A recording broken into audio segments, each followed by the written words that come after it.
History is written in humble beginnings, from a small settlement on the Tiber to the most formidable empire the world has known. This isn't just a story of emperors, but of the legionnaires who held the line, and the engineers who conquered time. The story of the eternal city. We are mapping the rise and fall of Rome, from the first stone of Romulus to the final flight of the eagles. I am the Chronographer. Let's begin.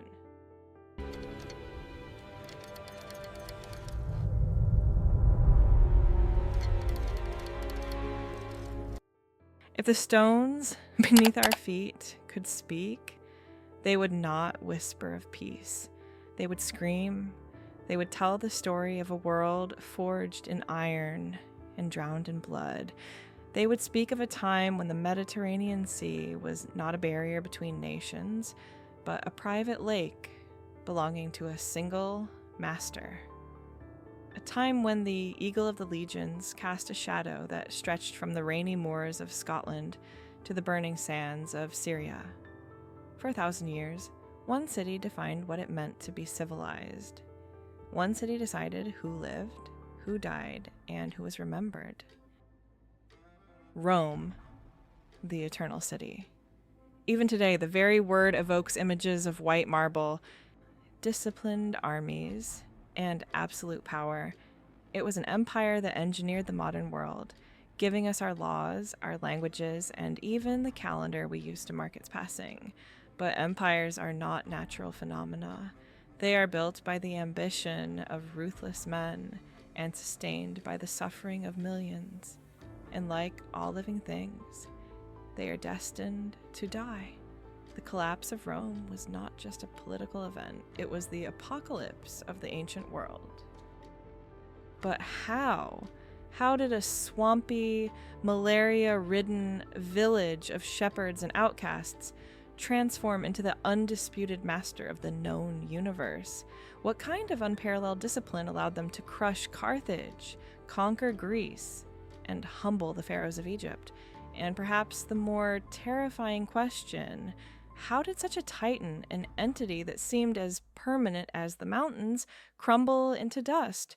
Was it murdered by barbarians from without? Or did it commit suicide, rotting from within? History is often written by the victors, but today we are going to read between the lines.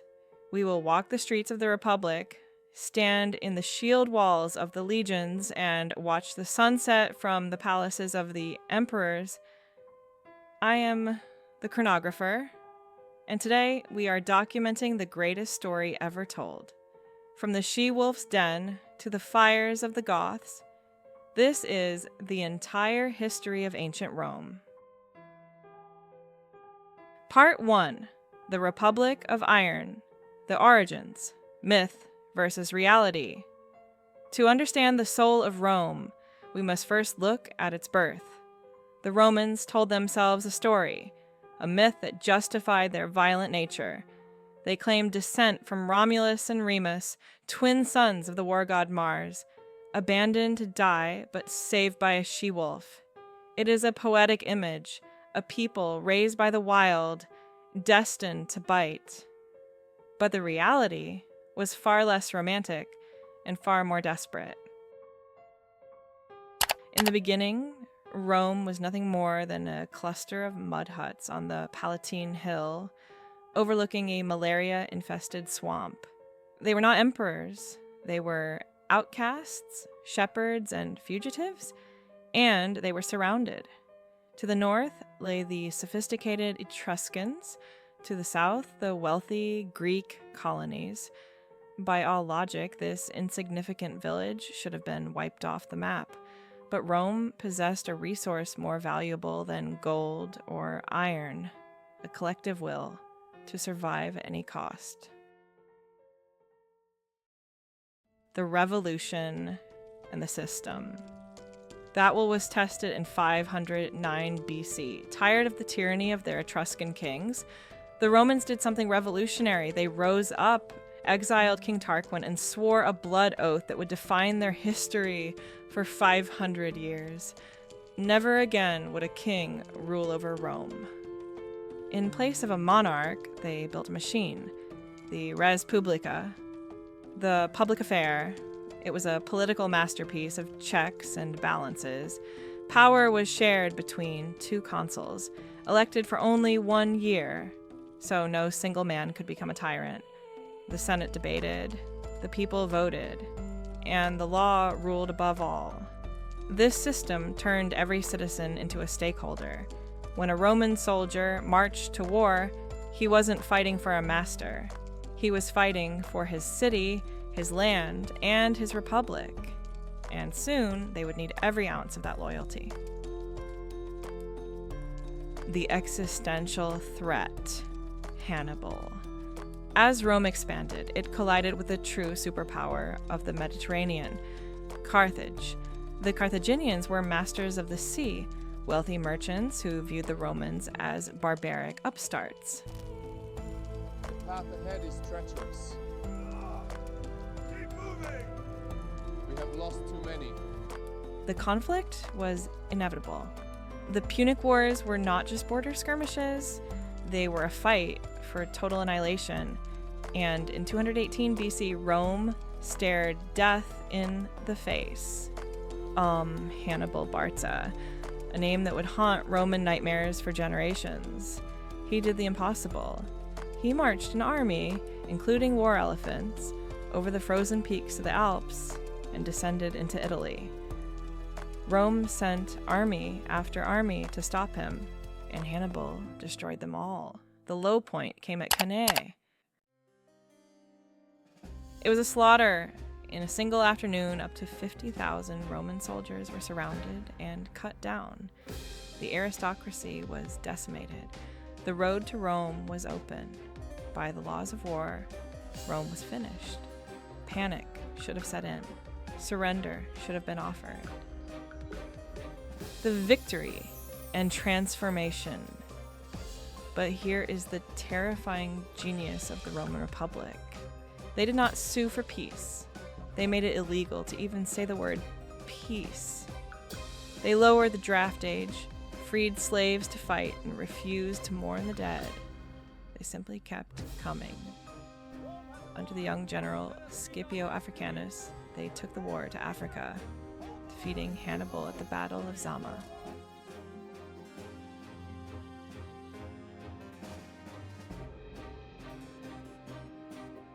The revenge was absolute. In 146 BC, Rome burned Carthage to the ground, enslaving its population, and as the legend goes, salting the earth so nothing would ever grow again. The message was clear: defy Rome, and you do not just lose, you cease to exist. The Republic had survived, but the victory came with a price. The enormous influx of wealth and slaves from the conquest began to crack the very foundations of the society that built it. Rome had conquered the world, but it was about to lose its soul. Part 2. The Golden Age. The Death of Liberty. Caesar. By the 1st century BC, the Republic was suffocating under its own weight. Generals were no longer servants of the state. They were rock stars, commanding private armies, loyal only to them. The Senate was paralyzed by corruption. Into this chaos stepped a man who would change history forever: Gaius Julius Caesar. He was a conqueror of Gaul, a brilliant populist, and to the traditionalists in the Senate, a mortal danger. In 49 BC, Caesar made a choice that shattered the world. He stood at the banks of the Rubicon River, the legal boundary of Rome, where no general could bring his army. To cross it was treason. Caesar uttered the famous words, "Alea iacta est," the die is cast, and marched on Rome. The Republic fell into civil war. Caesar emerged victorious, declaring himself dictator perpetuo, dictator for life. But Rome still hated kings. On the Ides of March, 44 BC, the Senate struck back. In a desperate bid to save the Republic, 60 senators stabbed Caesar to death on the Senate floor. They thought they were killing a tyrant to restore liberty. They were wrong. They only killed the man. The revolution was already unstoppable. The architect of empire, Augustus. From the blood of Caesar rose his adopted son, Octavian. He was young, cold, and politically brilliant. He hunted down Caesar's assassins and defeated his rivals, ending a century of chaos. In 27 BC, the Senate gave him a new title, Augustus, the illustrious one. The Republic was dead. The Empire was born. Augustus made a silent bargain with the people of Rome. He took their freedom, and in exchange, he gave them order. He created a standing army, a police force, and a fire brigade. He famously boasted, "I found Rome a city of brick and left it a city of marble." And he wasn't lying. Under his rule, Rome ceased to be just a city. It became an idea, an ideal of civilization that would be envied for millennia. Pax Romana, the Roman peace. Augustus began an era known as the Pax Romana, the Roman peace. For nearly 2 centuries, the internal wars stopped. It was said that a virgin could walk from the misty borders of Scotland to the burning sands of Syria, carrying a bag of gold, and fear no one but the weather. The Mediterranean became a mare nostrum, our sea. Pirates were hunted down, and trade flourished like never before. Spices from India, silk from China, grain from Egypt, everything flowed into the capital. The economy boomed. To be a Roman citizen meant you had legal protection anywhere in the known world. To say, civis Romanus sum, I am a Roman citizen, was to wrap yourself in armor. It was the first time in history that so many different cultures, languages, and gods lived under a single law. Concrete and glory the peak, but an empire needs more than just laws. It needs symbols of power, and the Romans were the greatest engineers of the ancient world. They invented concrete, a material so durable that their structures still stand today, 2,000 years later. Emperors like Vespasian and Titus gave the people bread and circuses to keep them happy. The Colosseum, a massive arena of death holding 50,000 spectators, was a tool of statecraft, a place where the emperor could connect with the mob through blood and spectacle. Under Emperor Trajan in 117 AD, the empire reached its absolute zenith. The legions pushed the borders to the Persian Gulf in the east and Dacia in the north. Rome was now a colossus of 60 million people, 1/4 of humanity. Looking at the map in 117 AD, it seemed impossible that this sun would ever set. But history teaches us that the moment of greatest triumph is often the moment before the fall.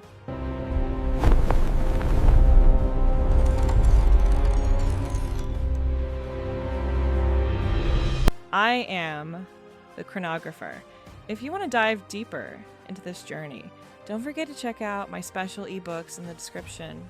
Until next time, keep mapping the truth. The Roman Empire may have faded into the dusty pages of history, but the pulse of modern civilization still echoes within the eternal blueprint mapped out by the Chronographer.